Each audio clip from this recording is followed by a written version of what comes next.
Allahumma salli alaihi wa ala alihi wa ashabihi wa ikhwani.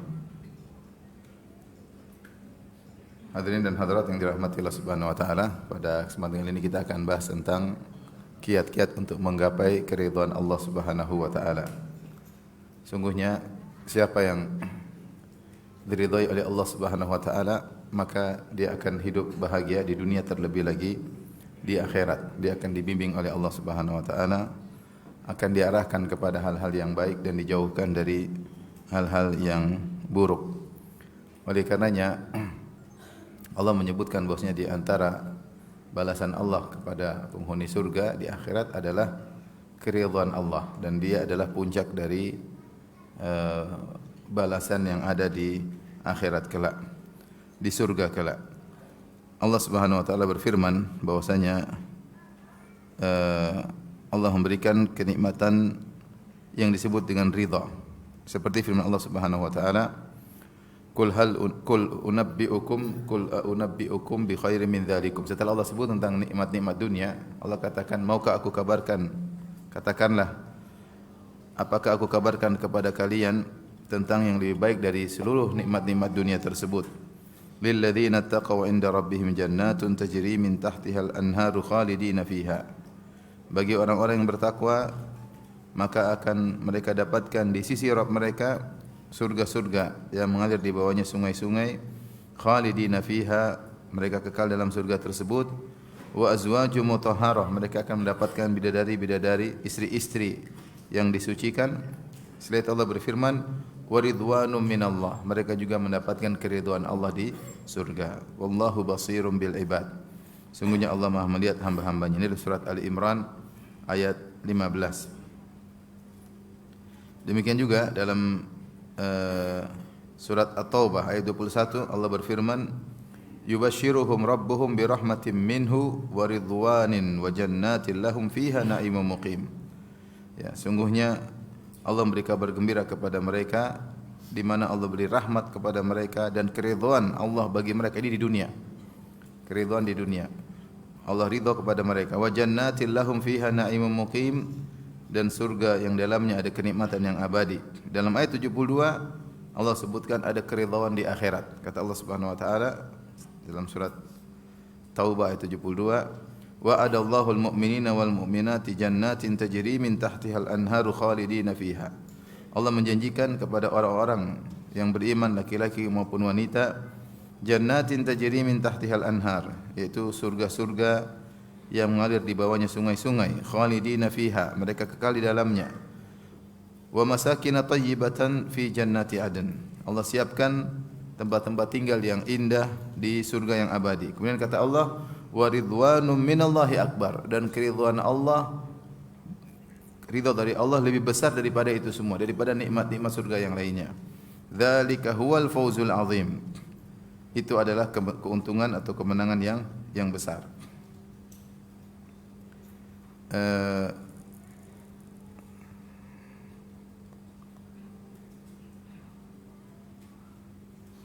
Demikian juga dalam surat Al-Hadid ayat 20 Allah berfirman, wa fil akhirati adzabun syadid wa maghfiratun minallahi wa ridwan. Di akhirat ada adab yang pedih jika masuk neraka jahanam, dan kalau masuk surga, wa maghfiratum minallahi wa ridwan, ada ampunan Allah dan keridhaan Allah Subhanahu wa taala. Dari sini kita tahu bahwasanya di surga Allah berikan selain kenikmatan-kenikmatan yang luar biasa yang tidak pernah terbetik dalam benak seseorang, tidak pernah dilihat, tidak pernah didengar, sebagaimana dalam hadis, a'datu li ibadiyas salihin ma la ainun ra'at, aku siapkan bagi hamba-hambaku di surga kenikmatan yang mata mereka tidak pernah melihatnya, wala udhunun sami'at, tidak pernah didengar oleh telinga mereka, wala khatara ala qalbi bashar, dan tidak pernah terbetik dalam benak mereka. Ya. Itu pun masih ada yang lebih indah daripada itu semua, yaitu keridhaan Allah Subhanahu wa taala.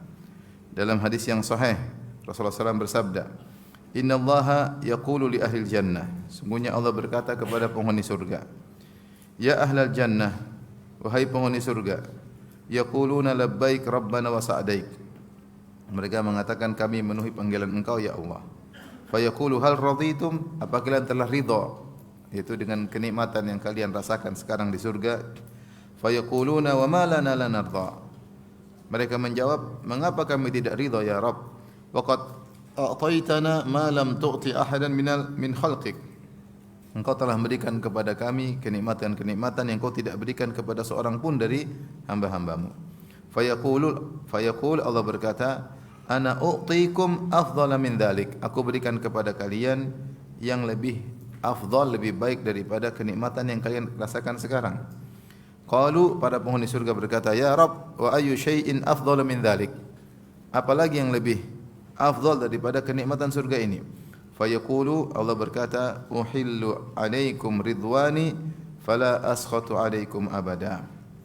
Aku berikan kepada kalian keridhaanku, maka aku tidak akan murka kepada kalian selama-lamanya. Jadi keridhaan ini bisa didapati oleh seorang mukmin di dunia dan juga bisa didapatkan oleh seorang mukmin di akhirat kelak, dan dia lebih daripada kenikmatan-kenikmatan surga. Makanya Allah mengatakan dalam surat At-Taubah tadi, waridwanum minallahi akbar. Setelah Allah sebut tentang nikmat surga, Allah mengatakan, dan keridhaan dari Allah lebih besar daripada nikmat-nikmat surga. Maka seorang berusaha mencari keridhaan Allah di dunia agar dia diridai oleh Allah di akhirat kelak.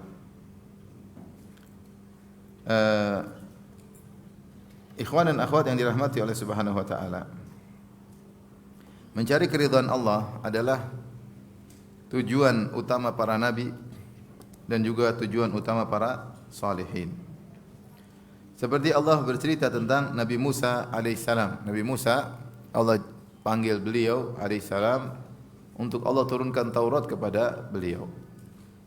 Sehingga kemudian ketika tiba waktu datangnya Nabi Musa, Allah menyuruh Nabi Musa datang membawa dia dan umatnya. Ternyata Nabi Musa mendahului umatnya, mendahului kaumnya. Dia langsung datang kepada Allah ke tempat pertemuan sendirian. Maka Allah tanya kepada Nabi Musa dalam surat Taha, kata Allah, "Wa ma a'jalaka an qaumika ya Musa?" Apa yang buat engkau tergesa-gesa wahai Musa sehingga kau datang sendirian, kau tidak bawa kaummu? Qala hum ala athari wa ajiltu ilaika rabbi litarda. Kata dia Musa, ya Allah, mereka nyusul, mereka sedang berjalan menuju ke sini, cuma aku mendahului mereka litarda, agar kau ridha kepada aku. Itu Nabi Musa terburu-buru ingin segera memenuhi panggilan Allah agar Allah ridha kepada Nabi Musa alaihissalam. Agar Allah ridha kepada Nabi Musa alaihissalam. Demikian juga Nabi Muhammad sallallahu alaihi wasallam dalam hadis beliau minta keridhaan Allah Subhanahu wa taala, ya. Di antara doa beliau, as'aluka minal amali ma tarda. Aku mohon kepada engkau ya amalan yang kau ridha ya Allah. Demikian juga dalam hadis yang lain Rasulullah berdoa, wa ardina warda anna. Ya Allah, jadikanlah kami ridha dengan segala keputusanmu, warda anna, dan ridhalah kepada kami. Ridhalah kepada kami. Jadi Rasulullah sendiri minta keridhaan. Makanya Rasulullah SAW ketika putranya Ibrahim meninggal dunia di pangkuannya, maka Rasulullah SAW menangis. Rasulullah SAW berkata, innal aina la tadma. Sungguhnya mata ini mengeluarkan air mata, wa innal qalba la yahzan, dan sungguhnya hati ini bersedih, wala naqulu illa bima yurdi rabbana, atau bima yarda rabbuna. Maka kami tidak akan berkata-kata kecuali yang mendatangkan keridhaan Allah Subhanahu wa taala, atau kami tidak berkata-kata kecuali dengan ucapan yang diridhai oleh Rabb kami. Wa inna bi firaqika ya Ibrahim la mahzunun, dan sungguh kami sangat bersedih dengan kepergian engkau wahai putraku Ibrahim. Di sini Nabi sallallahu alaihi wasallam menangis sedih, tapi dia menahan diri. Beliau tidak mengucapkan kata-kata kecuali yang diridhai oleh siapa? Allah Subhanahu wa taala. Jadi beliau berusaha mencari keridhaan Allah Subhanahu wa taala. Ya. Demikian juga Nabi Sulaiman alaihissalam ketika melihat semut, kemudian semut berbicara dan dia mendengar semut tersebut berbicara, dia berdoa, Rabbi auzi'ni an ashkura ni'mataka allati an'amta alayya wa ala walidayya wa na'mala salihan tarda. Ya. Ya Rabbku, ilhamkanlah kepadaku agar aku bisa mensyukuri nikmat yang Kau berikan kepada aku dan kepada kedua orang tuaku. Wa an a'mala salihan tardah, dan agar aku bisa beramal saleh yang Kau ridha dengan amal saleh tersebut. Sehingga keridhaan Allah adalah tujuan para anbiya, para salihin, ya. Allah juga berfirman tentang kaum muhajirin, lil fuqara'il muhajirin alladzina ukhriju min diyarihim wa amwalihim yabtaguna fadlan minallahi wa ridwana wa yansuruna Allah wa rasulahu ulaika humus shadiqun. Dan para fuqara muhajirin yang mereka terusir dari negeri mereka, dari Mekah, meninggalkan negeri mereka dan harus berpisah dari harta mereka, karena mereka tinggalkan perdagangan mereka, rumah mereka, harta mereka, mereka tinggalkan. Bahkan sebagian mereka meninggalkan emas dan perak yang mereka miliki untuk berhijrah. Buat apa mereka berhijrah? Pergi ke kota Madinah, yabtaguna fadlan minallahi wa ridwana. Mereka mencari karunia Allah dan mereka mencari keridhaan Allah Subhanahu wa taala. Ya. Oleh karenanya dalam suatu riwayat ketika Nabi sallallahu alaihi wasallam diusir dari kota Taif, Rasulullah berdoa dengan doa yang isinya ya, menyedihkan, tapi di akhir Nabi SAW itu Rasulullah mengatakan, saya mau kemana ya Allah? Ila kepada kaum yang memusuhiku, kepada orang jauh yang merendahkan aku, sampai Rasulullah mengatakan illam yakun minka ghadabun fala ubali, atau kama qala, dia mengatakan kalau kau tidak murka kepadaku maka aku tidak peduli. Tidak ada masalah, tidak ada masalah saya dihina, tidak ada masalah. Yang penting kau ridha kepadaku. Yang penting kau ridha kepadaku. Maka keridhaan Allah Subhanahu wa taala adalah cita-cita para nabi dan juga cita-cita para salihin, ya. Oleh karenanya Allah sebutkan dalam Al-Qur'an dengan predikat yang luar biasa, Allah ridha kepada para sahabat. Seperti firman Allah Subhanahu wa taala, laqad radiyallahu 'anil mu'minina idh yubayyi'unaka tahta syajarah fa'alima ma fi qulubihim fa anzala sakinata 'alaihim wa athabahum fathan qariba. Kata dalam surat Al-Fatah, kata Allah Subhanahu wa taala, sungguh Allah telah ridha kepada orang-orang beriman, yaitu para sahabat, idh yubayyi'unaka tahta syajarah, ketika mereka membayat engkau di bawah sebuah pohon, itu yang disebut dengan dikenal dengan syajarat ridwan, pohon ridwan, di mana para sahabat membayat Nabi, siap membela Nabi sampai titik darah penghabisan ketika terjadi isu bahwasanya Utsman bin Affan dibunuh ketika perjanjian Hudaybiyah, sehingga para sahabat siap membela Nabi. Di situ mereka mengambil perjanjian siap mati membela Rasulullah SAW. Maka Allah puji, Allah mengatakan laqad radiyallahu 'anil mu'minin, sungguh Allah telah ridha kepada para sahabat yang baiat Nabi di bawah pohon tersebut. Kata Allah, fa'alima ma fi qulubihim, Allah tahu ketulusan hati mereka. Anzala sakinata 'alaihim wa atahum fathan qariba, maka Allah turunkan ketenangan bagi mereka dan Allah beri balasan kemenangan yang dekat.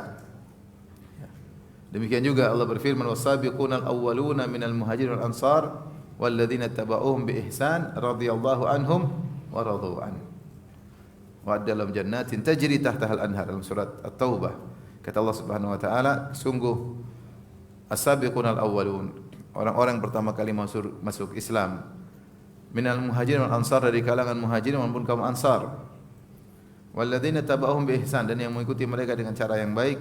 Bagaimana? Radhiyallahu anhum wa radu'an, Allah ridha kepada mereka dan mereka ridha kepada Allah, dan Allah siapkan surga bagi mereka. Jadi para sahabat telah mendapat predikat ridha Allah. Makanya kalau kita sebut nama sahabat, kita bilang radhiyallahu anhum.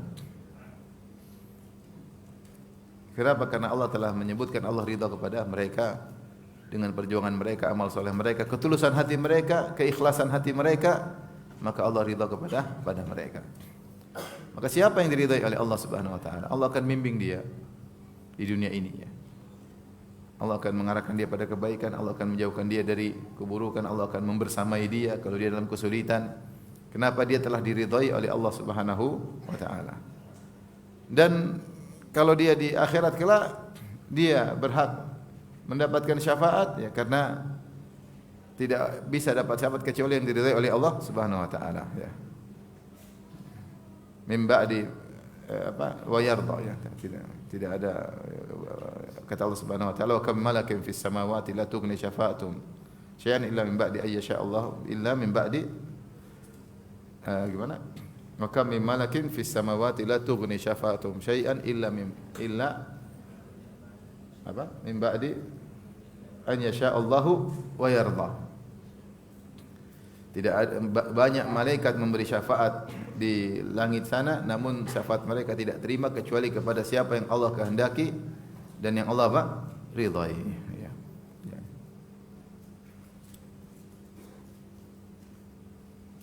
Oleh karenanya inilah cita-cita para nabi dan cita-cita orang beriman, ingin mendapat keridhaan Allah. Yang penting Allah ridha. Yang penting Allah ridha.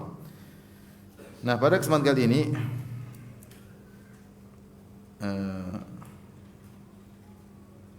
kita akan membahas tentang sebab-sebab yang bisa menjadikan seseorang diridhoi oleh Allah Subhanahu wa taala. Apa saja amal-amal saleh atau sebab-sebab yang bisa menjadikan seorang diridhoi oleh Allah Subhanahu wa taala. Dan Allah memuji orang-orang yang berusaha mencari keridhaan Allah Subhanahu wa taala. Dalam firman-Nya Allah berfirman, "Afamanittaba'a ridwanallahi kaman ba'a bisakhatin minallah."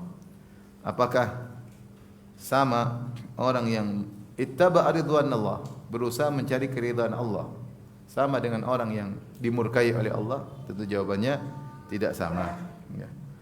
Maka orang yang selalu mencari keridhaan Allah dipuji oleh Allah Subhanahu wa taala. Dan orang yang berusaha mencari keridhaan Allah, ini tanda bahwasanya dia adalah orang yang tulus imannya. Allah berfirman, "Qala Allahu hadza yaumu yanfa'u as-shadiqina sidquhum." Hari kiamat inilah hari di mana orang-orang yang tulus, yang jujur, bermanfaat ketulusan mereka. Lahum jannatun tajri min tahtihal anharu khalidina fiha abada. Bagi mereka surga-surga yang mengalir di bawahnya sungai-sungai, mereka kekal di dalam selama-lamanya. Radhiyallahu anhum wa radu'an. Allah ridha kepada mereka dan mereka ridha kepada Allah. Dzalikal fawzul azim. Ini adalah kemenangan yang besar. Jadi kita harus berusaha untuk mencari keridhaan Allah Subhanahu wa taala. Yang jadi pusat perhatian kita adalah Allah ridha. Dan kalau kita sering memikirkan Allah ridha atau tidak, maka kita akan fokus kepada Allah, bukan fokus kepada manusia. Kebanyakan orang atau banyak orang mencari keridhaan manusia, mencari keridhaan manusia. Ini masalah sehingga terjerumus dalam ujub, terjerumus dalam riya, terjerumus dalam banyak masalah. Kenapa? Karena mencari keridhaan manusia, ribut di antara mereka. Ya. Oleh karenanya perkataan indah di riwayat Imam Syafi'i, ridwan nas ghayatun la tudrak. Ya. Bahwasanya keridhaan manusia adalah tujuan yang tidak mungkin tercapai. Adapun keridhaan Allah bisa tercapai. Kita mana bisa memuaskan manusia? Manusia modelnya banyak, memuaskan satu tidak suka. Menyenangkan yang satu, yang lain tidak senang. Ya. Kadang orang itu senang pada satu sisi kita, dia tidak senang dari sisi kita, sisi yang lain. Manusia keinginannya macam-macam. Tapi kalau mencari keridhaan Allah bisa. Keridhaan Allah bisa. Mencari keridhaan manusia terkadang butuh biaya, butuh ya, adapun keridhaan Allah, si miskin juga bisa mendapatkan keridhaan Allah Subhanahu wa taala. Baik, apa saja usaha yang bisa kita lakukan agar kita mendapat keridhaan Allah Subhanahu wa taala?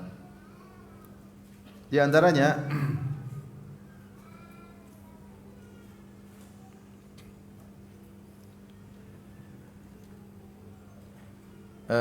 menghindarkan diri dari sifat-sifat munafik. Sifat munafik ya.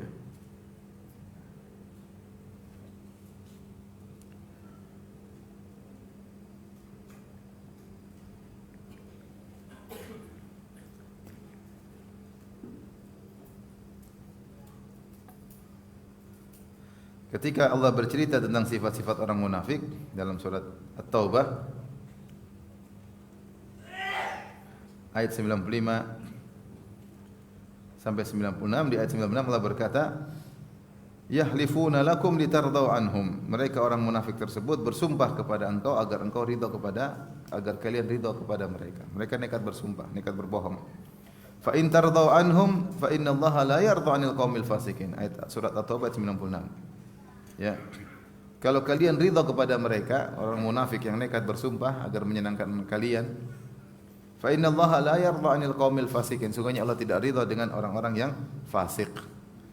Maka hindarilah sifat-sifat kemunafikan, bermuka dua ya, untuk mencari keridhaan manusia, tapi ternyata Allah tidak suka. Ya. Karena Allah mencela orang-orang munafik dan Allah mengatakan, fa in tardau anhum fa innallaha la yarda 'anil qaumil fasiqin. Kalau kalian ridha dengan mereka, sungguhnya Allah tidak ridha dengan orang-orang fasik, maksudnya orang-orang munafikin. Maka semua sifat-sifat orang munafik kita jauhi. Ya. Seperti Rasulullah menyebutkan tentang 5 sifat orang munafikin. Ya. Idza haddatsa kadzaba, kalau ngomong bohong. Wa idza wa'ada akhlafa, kalau berjanji maka menyelisih. Wa idza tumina khana, kalau diberi amanah maka berkhianat. Wa idza ahada ghadara, kalau dia sudah buat perjanjian ternyata dia membatalkan perjanjian tersebut. Wa idza khasama fajara, kalau sudah bertengkar atau berkhusumah, bertikai, maka fajir, curang. Ini sifat-sifat orang munafik. Maka seorang menjauhi agar diridhai oleh Allah Subhanahu wa taala. Ya, sebagian orang kalau ngomong mungkin dia jujur. Berjanji sering menyelisihi. Jujur tapi kalau janji sering menyelisihi. Kadang dia jujur tapi kalau dikasih amanah dia berkhianat. Amanah terkait harta misalnya, dan banyak orang kalau sudah khasama fajara, kalau sudah berdebat, bertikai, curang, banyak curang. Caranya itu curang, licik kalau bahasa kita apa? Licik. Contohnya banyak di YouTube ya. Tapi tidak usah kita sebutkan. Licik. Ini ciri-ciri orang munafik. Banyak dari saudara-saudara kita ketika mencela ahlu sunnah, licik caranya. Licik, menggambarkan yang tidak benar, berdusta, sehingga masyarakat awam yang tidak ngerti membenci dakwah sunnah. Tapi caranya licik, bukannya dia tidak tahu, dia tahu, cuma dia memang licik. Ini tidak benar. Maka seorang kalau berkhusumah dia tidak boleh licik. Dia jujur. Kalau dia salah sudah. Ketika dia licik untuk menang dengan segala cara, maka sungguhnya dia terjerumus dalam sifat-sifat orang munafik dan dia tidak diridhai oleh Allah Subhanahu wa taala. Mau dikasih contoh kan? Banyak tuh.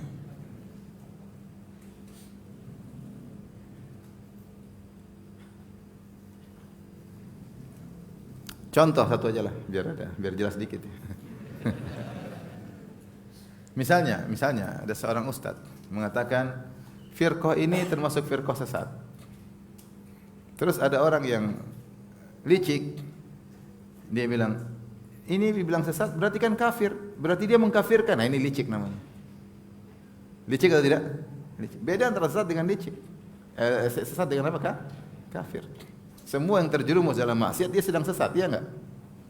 Semua yang terjerumus dalam maksiat dia sedang sesat, tapi bukan berarti dia kafir. Tapi untuk membuat orang benci, ini contoh cara yang licik. Nah, ini berarti mengkafirkan. Nah, orang terkena, oh iya benar mengkafirkan, orang benci. Ini licik cara seperti itu. Sementara dia sendiri tahu tidak begitu. Contoh lagi kelicikan misalnya. Ini mengatakan orang tua Nabi misalnya kafir. Ini tidak beradab sama Nabi, kurang ajar sama Nabi, tidak menghargai perasaan Nabi lah. Gimana sih? Maksudnya ini kan licik, tidak ada kelaziman seperti itu. Tapi memanfaatkan kebodohan masyarakat sehingga kemudian membuat diksi-diksi yang tidak benar. Dia sendiri tahu tidak begitu. Seandainya memang begitu, tidak apa-apa. Seandainya kalau seorang ulama yang mengatakan misalnya orang tua Nabi di neraka berarti dia benci sama Nabi, ingin menyakiti hati Nabi, ya tidak apa-apa. Tapi kalau tidak benar kan jangan kau lazimkan. Ini licik caranya. Sementara yang mengatakan, saya dalam buku buku saya 40 ulama yang mengatakan orang tua Nabi di neraka. Ini meskipun khilaf, tapi saya kan banyak ulama yang mengatakan demikian. Az-Zahabi, Ibnu Katsir banyak sekali. An-Nawawi itu semua enggak suka sama Nabi. Mereka ini yang mengatakan orang tua Nabi di neraka, mereka sudah ahli hadis, mereka punya buku tentang sirah Nabi. Kamu yang bikin begitu enggak punya apa-apa. Terus kenapa melazimkan demikian? Ini licik maksud saya. Dan begini banyak. Ini contoh dua udah cukup ya. Sayang maksud saya, kasihan. Ya, hanya karena ingin mencari keridhaan manusia, kemudian melakukan kelicikan ketika berseteru. Tidak boleh seperti itu. Tidak boleh. Ya. Berseteru jujur aja. Kalau dia enggak begitu, jangan bilang begitu. Enggak boleh. Para ulama ketika membahas bahkan Khawarij misalnya atau firqah-firqah, mereka tidak melebihi daripada apa yang dikatakan. Mereka tidak mau melebihi dari apa yang diucapkan. Tidak mau berlebih-lebihan. Kalau begitu begitu, kalau enggak. Kalau enggak. Bahkan di antara insafnya ahlu sunnah, kalau ada yang mengatakan Khawarij bilang begini, tidak benar, dibantah. Oh, mereka tidak begitu, itu salah. Mereka kritiki, tidak begitu. Jadi, nah, kalau kita bertikai, misalnya ada masalah apa dengan seorang, jangan licik. Kemudian kita cari-cari ini yang tidak ada kaitannya dengan permasalahan kita, supaya menjatuhkan dia, itu namanya licik. Idza khasama fajara. Cari keridhaan Allah, jangan begitu. Kalau ingin ridha manusia supaya dikatakan hebat, supaya dikatakan menang, silakan. Tapi tidak dapat ridha Allah Subhanahu wa taala. Saya rasa dua contoh tadi sudah mewakili ya. Tapi yang berikutnya di antara agar mendapatkan ridha Allah Subhanahu wa taala, al-wala wal bara. Al-wala wal bara, loyal kepada orang beriman, dan bara, berlepas diri dari orang-orang kafir. Ya. Tidak bermesra-mesraan berlebihan dengan orang-orang yang merupakan musuh-musuh Allah, yang benci Islam dan syariat Islam, yang tidak mengakui Nabi Muhammad sebagai seorang nabi. Maka kita bermuamalah dengan mereka secukupnya, jangan lebay, jangan berlebih-lebihan. Allah berfirman, "La tajidu qauman yu'minuna billahi wal yawmil akhir yuwadduna man hadallahu wa rasulah." Kau tidak akan mendapati suatu kaum yang beriman kepada Allah dan hari akhirat, mereka bermesra-mesraan dengan orang yang memusuhi Allah dan Rasulnya. Orang bermusuhan memusuhi Allah dan Rasulnya. Walau kanu aba'ahum, meskipun itu ayah mereka, atau abna'ahum, atau anak-anak mereka, atau ikhwanahum, atau saudara-saudara mereka, wa ashiratahum, atau kabilah mereka, sama suku mereka, keluar kerabat mereka. Ulaika kataba fi qulubihimul imana wa ayyadahum bi ruhim min. Mereka adalah orang-orang yang telah Allah catat iman dalam hati mereka, orang beriman tadi yang tidak bermesra-mesraan. Dan Allah kuatkan mereka dari kekuatan dari Allah. Wa yudkhiluhum jannatin tajri min tahtihal anhar. Dan Allah akan masukkan mereka dalam surga yang mengalir di bawahnya sungai-sungai, khalidina fiha, mereka kekal di dalamnya, radhiyallahu anhum wa radu'an. Allah ridha kepada mereka dan mereka ridha kepada Allah. Jadi syaratnya untuk dapat ridha Allah, jangan bermesra-mesraan berlebihan kepada orang-orang yang musuh Allah dan Rasulnya. Kita ada namanya adab, ada namanya toleransi, jalankan, tapi jangan kemudian berlebih-lebihan mengagung-agungkan orang-orang yang memusuhi Allah dan Rasulnya. Kalau ada orang pemabok, kita agung-agungkan? Enggak lah. Ya kita ya sebagai sama manusia, dia punya hak, kita punya hak. Tapi jangan diagung-agungkan, biasa-biasa aja.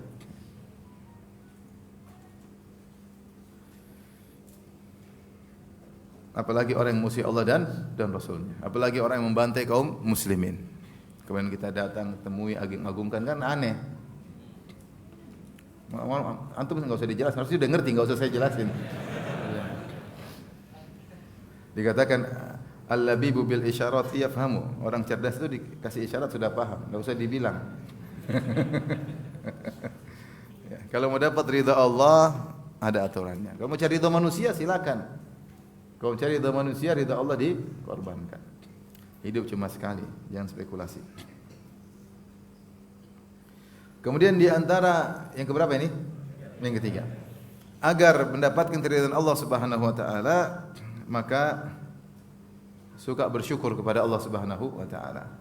Allah berfirman, "Wa in tashkuru yardahu lakum." Jika kalian bersyukur maka Allah ridha kepada kalian. Jika kalian bersyukur dengan hati, dengan lisan, dengan anggota tubuh. Sederhananya dengan hati, bagaimana bersyukur dengan hati? Pertama, mengakui bahwasanya nikmat semua dari siapa? Dari Allah. Mengakui, i'tiraf, "Mama bikum min ni'matin fa min Allah." Tidak ada nikmat kecuali dari Allah. Yang kedua, meyakini atau tidak menganggap saya pantas dapat nikmat tersebut. Jangan pernah menganggap demikian. Saya memang pantas kok. Enggak ada. Ya. Kau tidak ada apa-apa ibadah yang kau lakukan cuma sangat secuil dia. Bagaimana kau menganggap saya pantas dapat nikmat tersebut? Enggak. Kapan kita merasa memang saya pantas, maka syukur kita kurang kepada Allah. Tapi kapan kita benar-benar bersyukur, saya ini tidak pantas tapi Allah kasih, itu namanya benar-benar bersyukur. Lihatlah Nabi Ibrahim dan Nabi Sulaiman ketika bangun Ka'bah, angkat batu besar, potong batu dari lembah, dipikul, dibawa, disusun bikin Ka'bah. Mereka kata berdoa, "Rabbana taqabbal minna innaka antas samiul alim." Ya Allah, terimalah ibadah kami. Ini baru bikin masjid kecil, dinamain dengan nama bapaknya lagi. Terus dia merasa wah hebat, merasa lihat Ibrahim Ismail bangun Ka'bah setengah mati. Yang sekarang jutaan manusia beribadah di situ, yang kita semua salat berkiblat ke situ. Ketika mereka bangun, mereka tidak merasa hebat, pantas dan yang lainnya. Sehingga mereka berdoa setiap meletakkan batu, "Rabbana taqabbal minna." Maka kalau seorang merasa memang saya pantas, saya sudah berusaha, itu nanti tidak bersyukur. Bersyukur itu pertama dengan hati merasa seluruh nikmat dari Allah. Yang kedua, jangan merasa saya pantas. Makanya di antara perkataan Qarun yang diabadikan oleh Allah, dia mengatakan innama utituhu ala ilmin indi. Sungguhnya aku dapat arti ini karena ilmuku. Ada dua tafsiran di antara tafsiran para ulama, yaitu dia merasa ana mustahiqun lidzalik, memang saya pantas untuk dapat kenikmatan harta tersebut. Adapun bersyukur dengan lisan maka sering memuji Allah, alhamdulillah dan seterusnya. Adapun bersyukur dengan jawarih dengan menggunakan seluruh nikmat yang Allah berikan pada kita untuk ketaatan. Kita dikasih mata jangan buat lihat yang haram. Kita dikasih telinga jangan buat untuk dengar-dengar yang haram. Kita dikasih harta jangan untuk maksiat dengan harta tersebut. Itu namanya bersyukur, menggunakan nikmat yang Allah berikan kepada kita untuk kebaikan. Namanya bersyukur.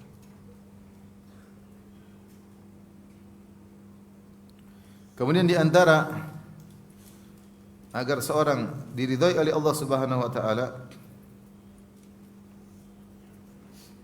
sering berzikir, sering bertasbih di malam hari, zikir pagi petang, sering berzikir mengingat Allah agar Allah ridha kepada kita. Allah berfirman kepada Nabi sallallahu alaihi wasallam, "Fasbir ala ma yaquluna wasabbih bihamdi rabbika qabla tulu'i syamsi wa qabla ghurubiha wa min ana'il laili fasabbih wa atrafan nahari la'allaka tardha." Bersabarlah atas apa yang mereka ucapkan dan bertasbihlah dengan memuji Rabbmu sebelum terbit matahari dan sebelum terbenam matahari. Dan di tengah malam maka bertasbihlah, di ujung-ujung hari bertasbihlah, la'allaka tardha, semoga kau ridha, yaitu kau diridhai oleh Allah Subhanahu wa taala.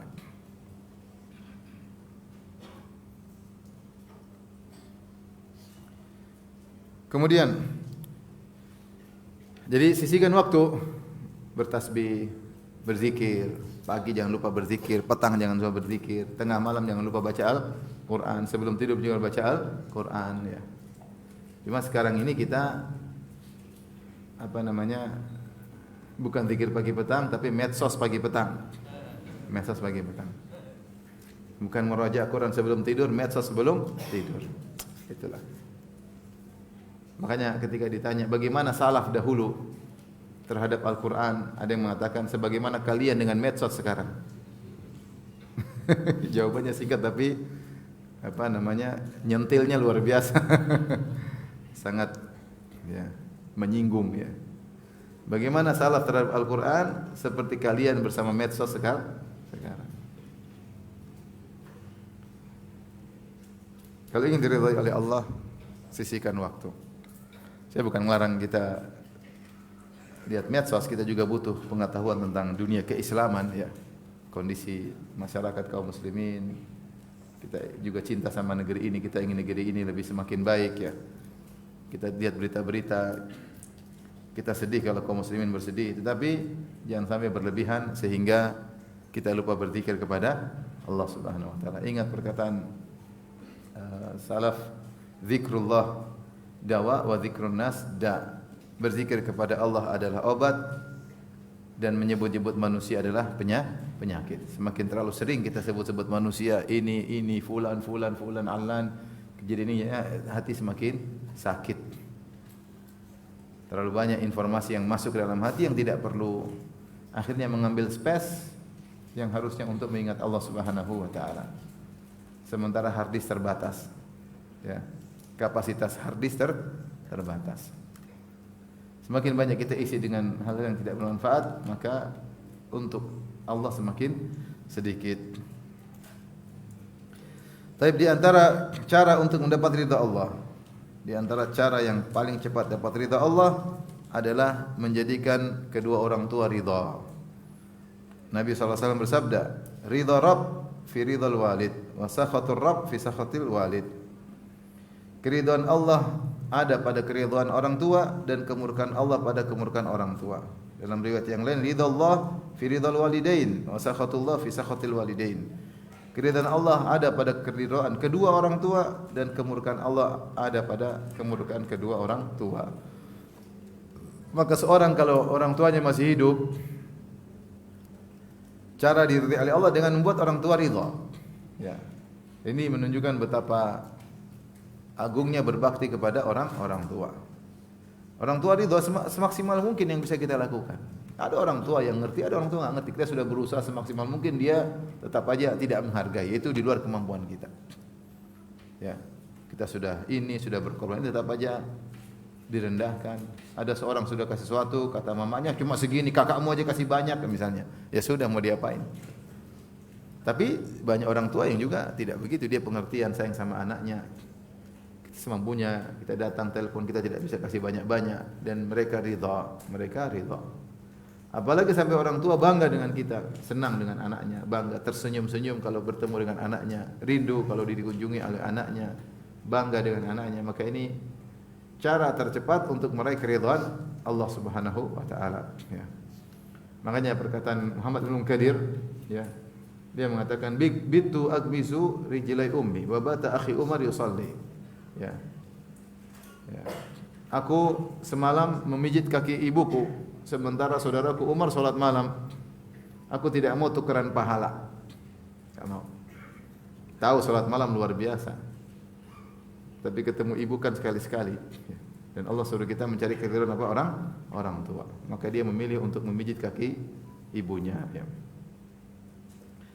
Oleh karena seorang kalau orang tua masih hidup, kesempatan mencari ridha Allah dengan mencari keridhaan orang tua. Ya. Jangan sampai angkat suara di depan orang tua. Orang tua marah apapun, jangan balas bentak. Tetap aja iya Bu, iya Bu. Iya ya, iya Bi. Ya. Jangan sampai angkat suara. Ya. Agar orang tua ridha. Kalau orang tua udah ridha, selesai. Antum diridhai oleh Allah di dunia, diridhai Allah di akhirat. Kalau diridhai oleh Allah, urusan gampang. Kalau sudah diridhai oleh Allah, urusan akan dimudahkan oleh Allah Subhanahu wa taala. Maka carilah kesuksesan dengan meraih keridhaan orang tua. Dan sudah saya sering sampaikan betapa banyak orang sukses gara-gara berbakti kepada kedua orang tuanya. Baik, di antara sebab yang keberapa? Di antara sebab utama agar mendapat ridha Allah adalah mengikuti jalan as-salafus saleh. Mengikuti metode as-salafus saleh dalam menjalankan keagamaan, nilai-nilai agama. Allah berfirman, "Was-sabiqunal awwaluna minal muhajirin wal ansar wal ladzina tabauhum bi ihsan radhiyallahu anhum wa radu an. Wa adalahum jannatin tajri tahtaha al-anharu khalidina fiha abada. Dzalikal fawzul azim." Itu dalam surat At-Taubah ayat berapa? 100. 101. 100. At-Taubah 100 ya. Tulis surat At-Taubah ayat 100.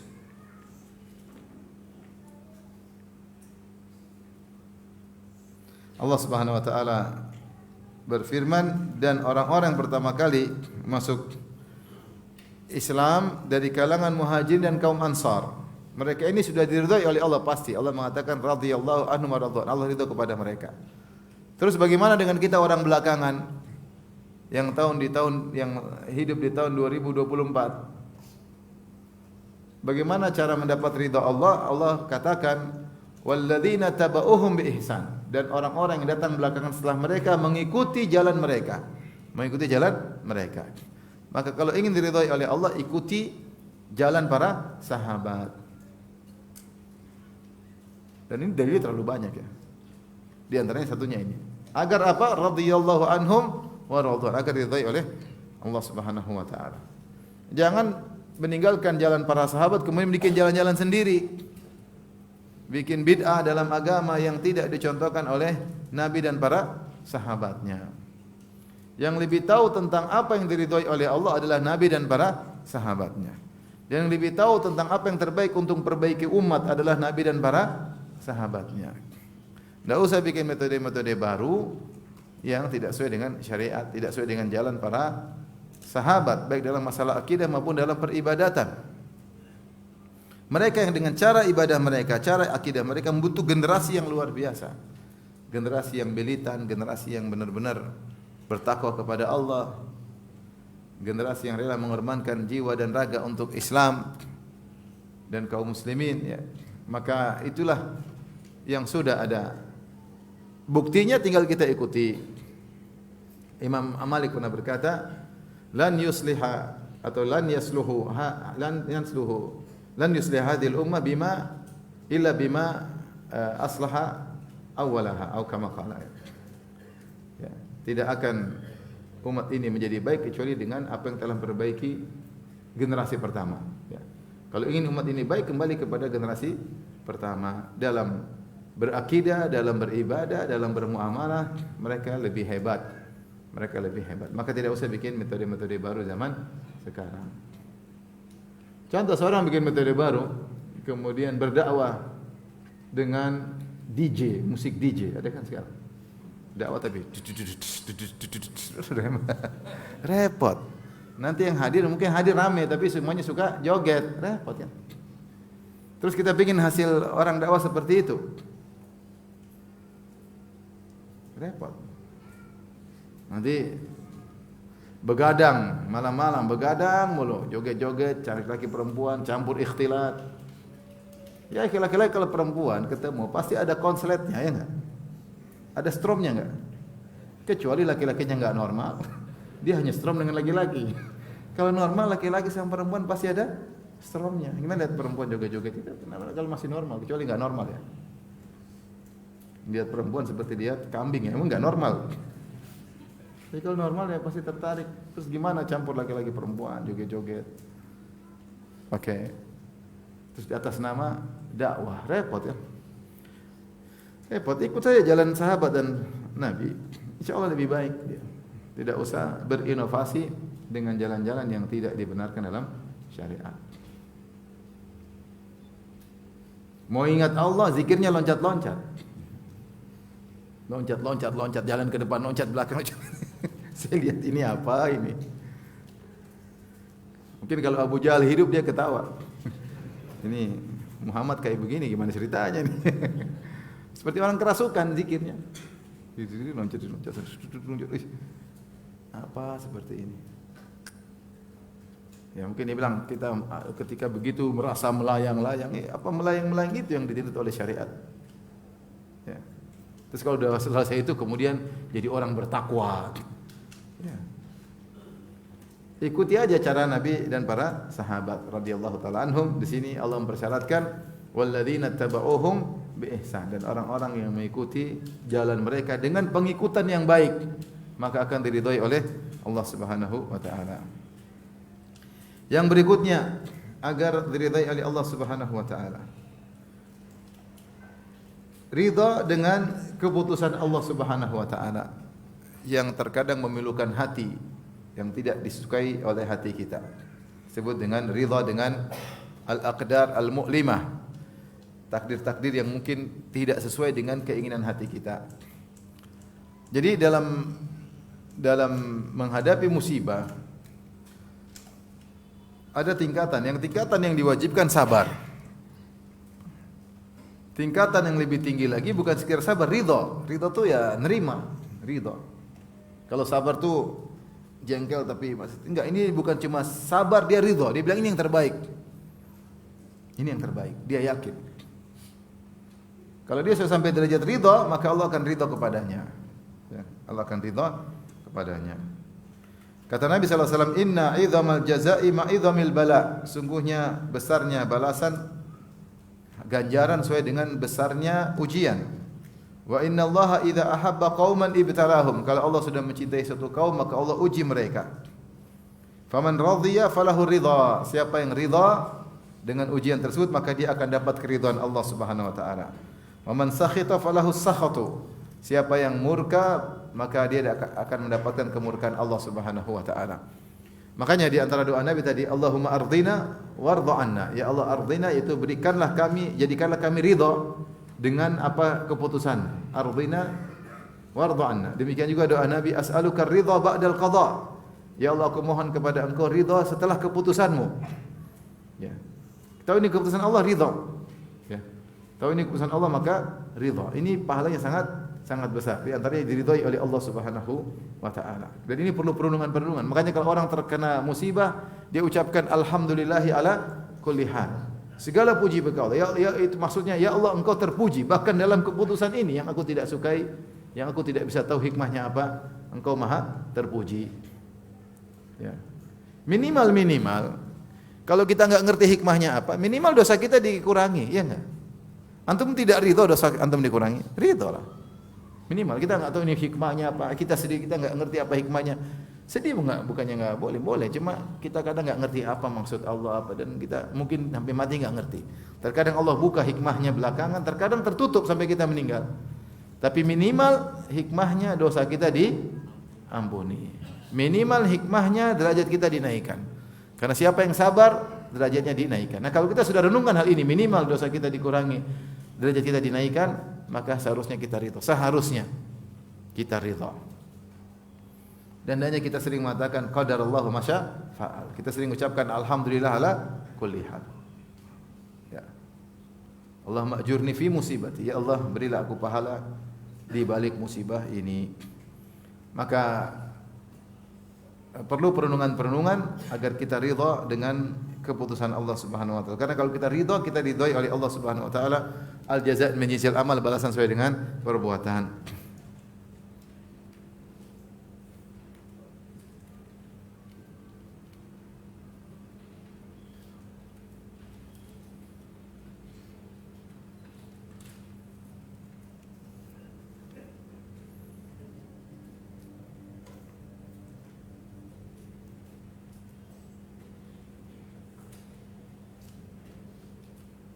Di antaranya perhatian terhadap Al-Quran.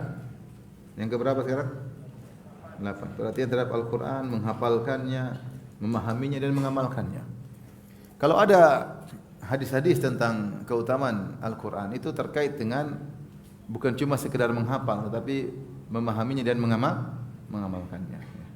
Makanya dalam hadis disebutkan Rasulullah SAW melihat orang disiksa di kuburan, tentang orang diuti Al-Quran, diberikan Al-Quran. Fahuwa yanamu anhu bil lail wa lam ya'mal bihi fin nahar. Kenapa dia disiksa di kuburan? Disebutkan kepada Nabi, orang ini di malam hari tidak membacanya sehingga dia tidur padahal sudah hafal Quran, dan di siang hari dia tidak mengamalkannya. Di sana tidak mengamalkannya. Bagi para orang-orang yang telah diberi kenikmatan Allah menghafal Quran, hendaknya berusaha memahami dan mengamalkannya. Karena kalau cuma baca saja tidak dipahami, terkadang timbul keangkuhan, kesombongan, dan berusaha memahami. Paling tidak membaca terjemahannya kalau tidak tahu bahasa Arab. Kalau tahu bahasa Arab, alhamdulillah, dia baca, dia ngerti, dia mengamalkan sedikit. Tapi kalau sudah hafal malah kemudian disombong, angkuh, malah tidak di malam tidur siang tidak diamalkan, malah mendatangkan apa? Azab. Makanya Rasulullah berkata, Al-Qur'anu hujjatun aw alaik. Al-Qur'an itu akan membelamu atau akan menyerangmu pada hari kiamat kelak. Maka di antara sebab diridhai oleh Allah perhatian terhadap Al-Quran, berusaha menghafalkannya semampunya, memahaminya dan mengamalkannya. Rasulullah bersabda, "Yaji'ul Qur'anu yaumal qiyamati wa yalqa sahibahu fayaqul." Al-Qur'an datang pada hari kiamat lalu bertemu dengan sang pembaca Al-Qur'an. Kemudian Al-Qur'an berkata, "Ya Rabbi halli." Ya Allah, hiasi orang ini, pembaca Al-Qur'an tersebut. Ahli Al-Qur'an tersebut.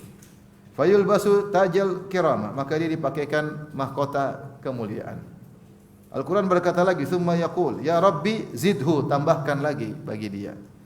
Fayulbasu hullatal karama, maka dia dipakaikan pakaian kemuliaan. Itu selendang, kemudian bawahan, pakaian kemuliaan. Tsumma yaqul, Al-Qur'an berkata lagi, "Ya Rabbi irda anhu," ya Allah ridailah dia. Fayarda anhu, maka Allah pun ridha kepada orang ini. Jadi kalau kita lihat ridho ini terakhir, tingkatan paling tinggi. Terakhir baru Al-Qur'an mengatakan, Al-Qur'an berkata memberi syafaat, "Ya Allah ridhailah dia," maka Allah pun ridha kepadanya. Fa yuqalu lahu, maka dikatakan kepada ahli Al-Qur'an ini, "Iqra warqa wa yuzad bi kulli ayatin hasanah." Bacalah dan naiklah. Maka ditambah setiap ayat yang dia baca ditambah kebaikan. Maka kalau ingin diridai oleh Allah, berusaha memahami ayat-ayat Allah. Ayat-ayat Allah itu Al-Qur'an itu luar biasa. Kita ini kekurangan kita, kurang perhatian sama Al-Qur'an. Padahal Al-Qur'an itu kitab kebahagiaan. Al-Qur'an itu kitab petunjuk. Allah telah mengatakan, "Inna hadzal Qur'ana yahdi lillati hiya aqwam." Sungguhnya Al-Qur'an itu menunjukkan kepada jalan yang terbaik. Jalan yang terbaik. Makanya Nabi ketika lihat Umar baca Taurat, lembaran Taurat, Nabi marah. Nabi mengatakan, "Amutahawwikuna anta ya ibn al-Khattab?" Kau kenapa ya Umar baca-baca dari Taurat, mencari petunjuk? Umar, kita tidak boleh mencari petunjuk dalam kitab suci yang lain. Apa yang di Al-Qur'an sudah cukup. Maka Umar ditegur oleh Nabi sallallahu alaihi wasallam. Bahkan Rasulullah mengatakan, "Lau kana Musa hayyan ma wasi'a ila tibai." Kalau Nabi Musa masih hidup, dia pasti jadi pengikutku. Pasti jadi pengikutku. Tidak boleh bagi dia kecuali menjadi pengikutku. Al-Qur'an itu luar biasa, faedahnya sangat banyak, cuma kita jarang baca. Kalau kita cuma baca, kita tidak memahami, tidak mentadabburi. Lihat para buku tafsir, puluhan buku tafsir, tebal-tebal. Tidak ada saya bilang saya sering baca tafsir. Tidak ada saya bilang baca satu buku cukup, enggak cukup. Kita baca tafsir ini, baca tafsir yang lain, pasti ada faedah-faedah yang lain. Baca tafsir lain lagi ada faedah yang luar biasa. Ilmu Al-Qur'an ini sangat-sangat luas, sangat luas. Mengajari kita dalam kehidupan. Cuma memang kita kurang perhatian. Nah, siapa yang ingin diridai oleh Allah, dia dekat dengan firman Allah. Bukankah Allah mengirim firman-Nya melalui malaikat Jibril, melalui Nabi Muhammad untuk kita baca, untuk kita pahami pesan-pesan Rabbul Alamin, wasiat-wasiat Rabbul Alamin, terus kita tinggalkan. Terkadang udah kita beli, kita taruh di rak, tidak kita baca. Sekarang alhamdulillah banyak aplikasi mudah untuk kita. Sisihkan waktu kita baca Al-Qur'an, cari hidayah. Cari hidayah. Dzalikal kitabu la raiba fi hudal lil muttaqin. Al-Qur'an kitab hidayah, petunjuk. Maka baca Quran niatkan mencari apa? Hidayah. Kita baca Quran niatnya untuk dapat pahala, di antaranya juga untuk mendapatkan hidayah.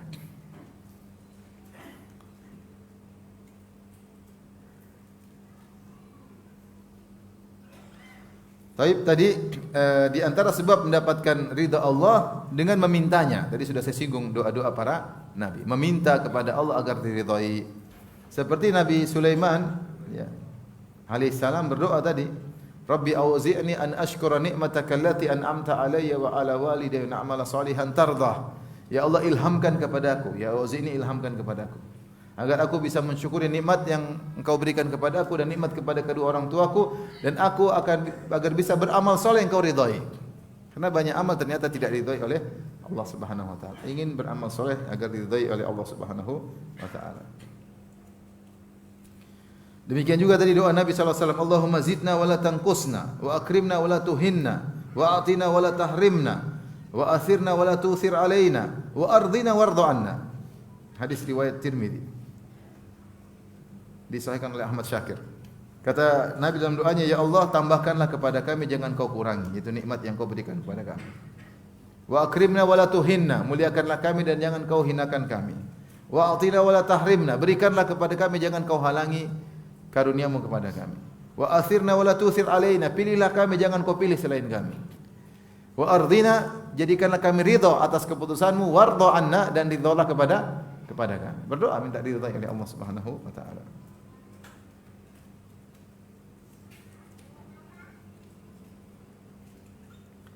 Tapi yang berikutnya, yang keberapa?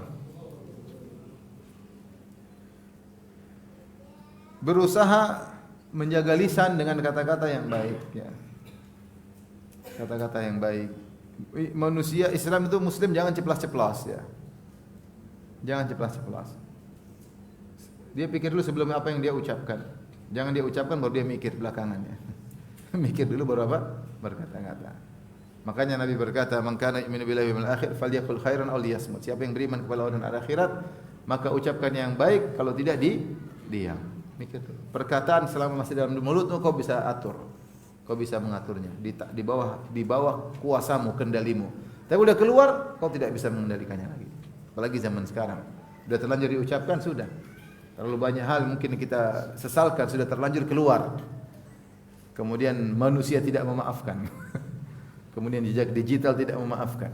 Diungkit lagi ada. Makanya saya belum bicara dipikirkan. Dan kita pikirkan bukan masalah manusia, kita pikirkan tentang keridhaan. Ini manusia saja bikin kita gelisah ketika ternyata mereka melakukan hal yang tidak baik gara-gara kita salah berucap.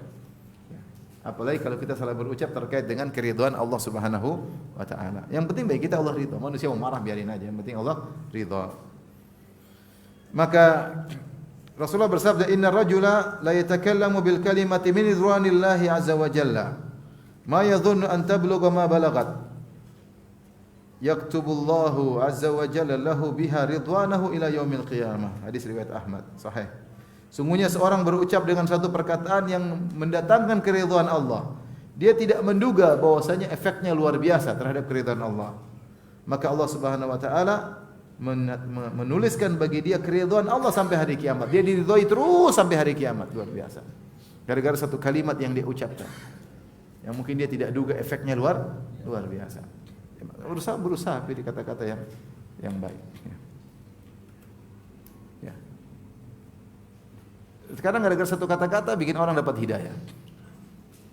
Berarti Syekh Abdul Razak pernah cerita, dia keluar di malam 27 pingin sholat di Masjid Nabawi, tiba-tiba ada anak muda mungkin lagi dengar musik-musik, lagi enggak sholat atau lagi ngapain lah, pokoknya tidak pergi ke masjid. Maka saya ingin pergi, dia bilang saya enggak enak lihat mereka. Kebetulan qadarullah Allah membuat beliau melihat orang-orang tersebut, anak muda tersebut. Sekedar menegakkan hujah di hadapan Allah, beliau datang, beliau nasihati. Ini malam 27, ini bukan terus pergi aja. Pokoknya menyampaikan hujah di hadapan Allah. Takut ditanya oleh Allah, kau lewat kau enggak tegur. Dan itu kebiasaan Syekh, setahu saya seperti ada sesuatu dia berusaha mengingkari apapun depan dia. Dia berusaha mengingkari. Terima atau enggak bukan urusan, tapi dengan cara-cara yang lembut.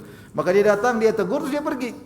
Setelah berapa tahun kemudian ketemu lagi ada anak muda sudah baik, sudah berdakwah. Dia bilang, "Saya dulu yang pernah engkau apa? Yang pernah engkau nasihati." Subhanallah. Ini disebut juga oleh para ulama ketika Nabi Musa menegur para tukang sihir. Ketika para tukang sihir berkumpul semua untuk berduel dengan Nabi Musa berkata, "Wailakum la taftaru 'ala Allahi kadziban fayusitakum bi'adzab. Wa qad khaba man iftara." Musa sampaikan aja, enggak urusan dia mau. Hati-hati kalian jangan berusaha nama Allah. Sungguh celaka orang yang berusaha nama Allah. Fatanaza'u bainahum amrahum asarrun najwa. Akhirnya mereka gelisah ribut. Gimana ini?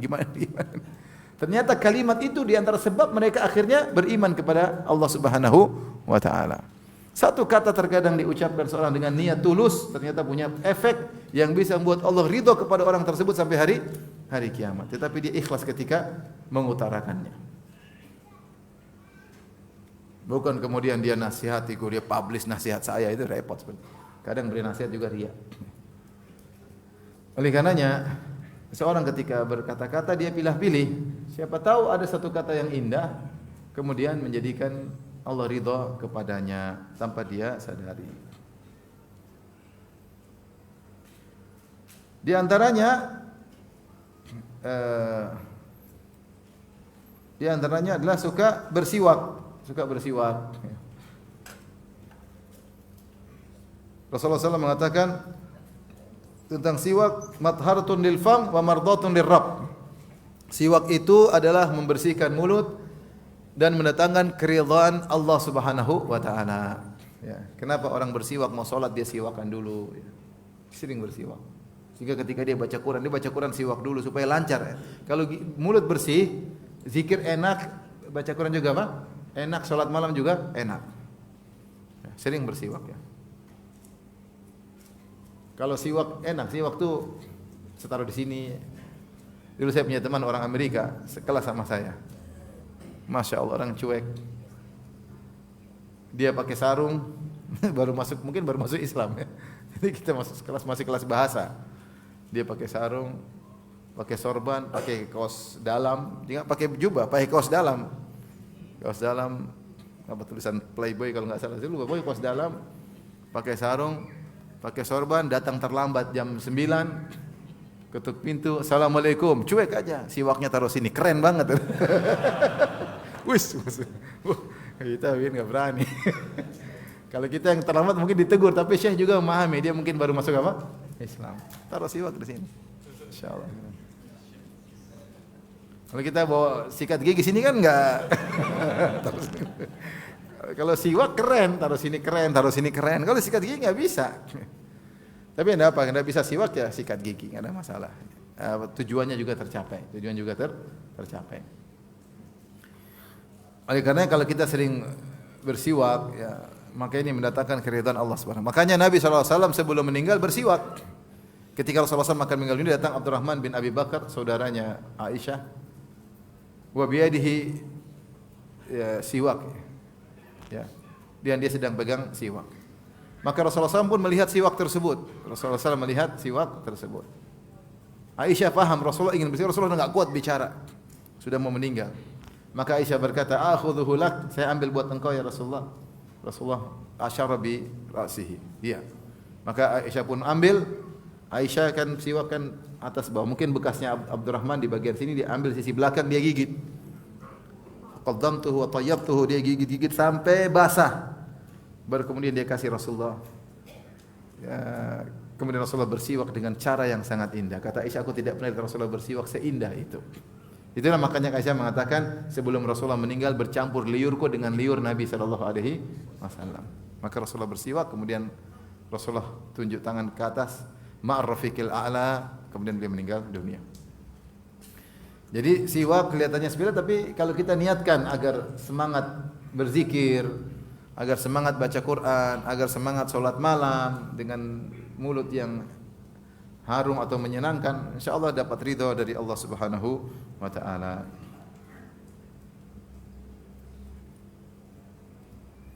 Baik. Jadi inilah beberapa sebab agar meraih keridhaan Allah Subhanahu wa taala. Seperti saya sudah katakan, siapa yang diridhai oleh Allah di dunia, niscaya akan diridhai di akhirat kelak. Dan pemberian Allah yang paling indah di surga adalah keridhaan Allah Subhanahu wa taala. Dan orang yang diridhai oleh Allah, maka dia akan mendapatkan syafaat.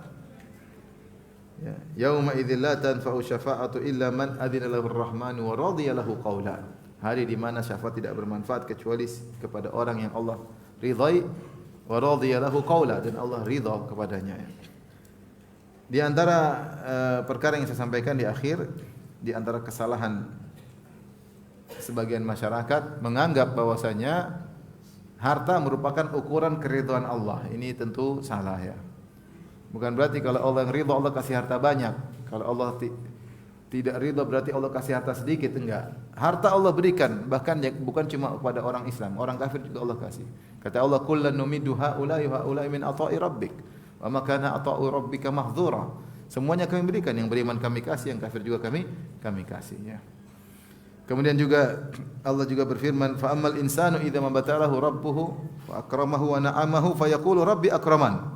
Wa amma idza mabtalahu fa qadara alaihi rizqahu fa yaqulu rabbi ahanan. Adapun manusia kalau dikasih harta, dimuliakan, dikasih nikmat, maka dia berkata Allah telah memuliakan aku, ridha kepadaku. Adapun jika disempitkan rezekinya, dia bilang Allah telah menghinakan aku, tidak ridha kepadaku. Allah bantah, kalla, sekali-sekali apa? Tidak. Harta bukan ukuran pemuliaan Allah.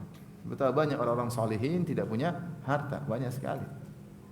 Banyak sekali kita baca di tarikh, di sirah, bagaimana mereka miskin-miskin, tidak punya apa-apa. Ya. Dan betapa banyak orang-orang kaya yang kemudian ternyata dimasukkan dalam neraka Jahannam. Intinya harta bukan ukuran. Bisa jadi orang diridhai Allah dikasih harta, bisa jadi orang tidak diridhai Allah dikasih harta. Harta bukan ukuran. Tapi siapa yang dikasih harta kemudian dia gunakan untuk mencari keridhaan Allah, itulah orang yang diridhai oleh Allah Subhanahu wa taala. Kemudian di antara kesalahan, saya sudah singgung di awal pengajian, di antara penyakit orang-orang sibuk mencari keridhaan manusia. Sibuk mencari keridhaan apa? Manusia. Apa komentar orang tentang saya, apa pernyataan orang tentang saya, mencari like-nya manusia, pikirnya di like terus ya.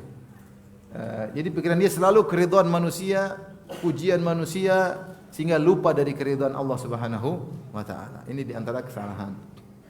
Dan lebih parah daripada itu ketika seorang mencari keridhaan manusia dengan kemurkaan Allah. Ketika Muawiyah radhiyallahu taala anhu mengirim surat kepada Aisyah minta nasihat yang singkat dan padat, maka Aisyah menyampaikan hadis Nabi sallallahu alaihi wasallam, man iltamasa ridallah bi sakhatin nas radhiyallahu anhu wa ardahu anhun nas. Ya. Siapa yang mencari keridhaan Allah dengan kemurkaan manusia, maka Allah ridha kepada dia, Allah akan menjadikan manusia ridha kepada dia. Wa man iltamasa ridhan nas bi sakhatillah sakhitallahu alaihi wa askhatan nas alaihi, atau kama qala. Siapa yang mencari keridhaan manusia dengan kemurkaan Allah, maka Allah akan murka kepadanya dan buat orang murka kepadanya. Hati-hati. Sebagian orang karena ingin dipuji manusia, dia akhirnya tidak membela agama Allah. Dia akhirnya malah mengesankan apa yang haram menjadi apa? Halal. Saya sering sampaikan hal ini. Saya pernah lihat ada seorang terkenal ditanya tentang K-pop dan saya yakin dia tahu itu haram. Kalau dia dai pasti dia tahu. Karena K-pop kan perempuan terbuka, enggak pakai jilbab. Apa itu yang artisnya ukhti Korea? Enggak. Atau yang joget-joget itu akhwat. Enggak, bukan akhwat, bukan juga ummahat. Orang-orang yang bukan tanya K-pop, bagaimana orang dia tidak bisa bilang haram, enggak berani. Karena malah terkesan seakan-akan boleh. Subhanallah. Ini cari keridhaan manusia ya untuk dengan dimurkai oleh Allah Subhanahu wa taala. Saya juga pernah nonton seorang dai. Kemudian dia ceramah di tempat ibadah agama lain.